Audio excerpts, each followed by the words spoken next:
que o C Vermelho avançou em quase 80% do Nordeste brasileiro, de um jeito que se proliferando, até pela influência dos MC, né, que essa tropa do cabelo vermelho aí, os palitinhos de fósforo que facilita o bop, né?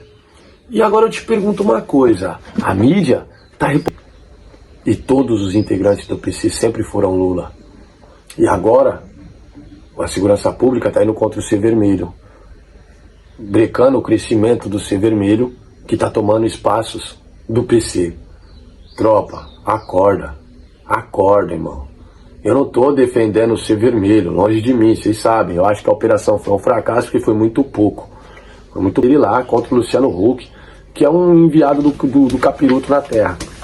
Mas vamos lá, tropa, vamos lá, pega a visão. E na Rocinha, que é mais difícil o acesso do que o Complexo de Israel. A gente não vê a mesma operação para pegar o Peixão. A gente não